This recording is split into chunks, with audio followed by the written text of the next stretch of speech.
Hello সবাইকে। তো সবাইকে জানাই রাধে রাধে। তো রবিবার ছিল রাধা অষ্টমী, তো তাই জন্য আমি আর আমার দিদি একটু আয়োজন করেছিলাম। এই প্রথমবার আমি আর আমার দিদি রাধা অষ্টমী পালন করলাম। তো এখন রাধারানীকে স্নান করানো হচ্ছে পঞ্চামৃত দিয়ে।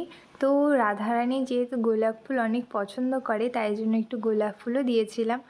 তো এখন স্নান করানো হচ্ছে পঞ্চামৃত দিয়ে। এরপর গঙ্গা জল দিয়ে সুন্দর করে স্নান করিয়ে তারপরে প্রতিষ্ঠা করব।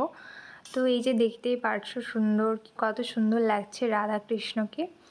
আর এই যে সবাই আমরা বসে আছি পুজো করব, তাই জন্য তো দেখতেই পারছো অনেক সুন্দর করে সাজিয়েছি আমি আর আমার দিদি।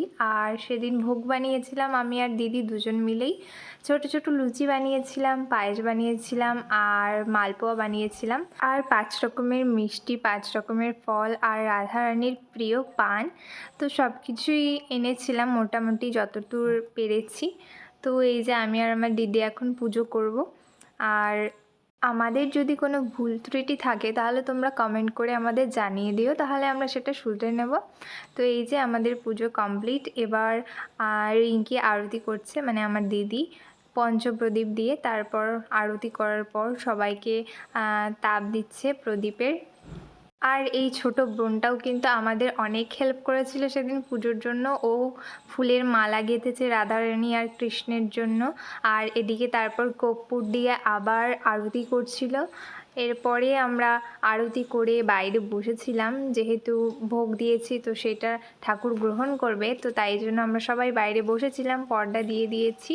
তো এই যে আমাদের অনেকক্ষণ পর এবার আমরা ভেতরে ঢুকলাম। এবার আমরা সবাইকে প্রসাদ দেবো একে একে। আর সেদিন কিন্তু সব কিছু একদম সুন্দরভাবে হয়ে গেছে। আর এই যে রিঙ্কির শরীরটা কিছুদিন ধরে খারাপ, তো তাই জন্য ওকে একটু ওরকম লাগছিল। আর এই যে আমরা এখন প্লেটে প্লেটে প্রসাদ সাজিয়ে সবাইকে দিয়ে দিলাম। তারপর আমি বাড়ির সবার জন্য একটু প্রসাদ নিয়ে এলাম। আর সন্ধ্যাবেলা রান্না করেছিল রাধারানীর জন্য একটু খিচুড়ি ভোগ, তারপর কিছু বাচ্চাকে ডেকে এনে খাইয়েছিল। তো আজকের ভিডিওটা এইটুকুই।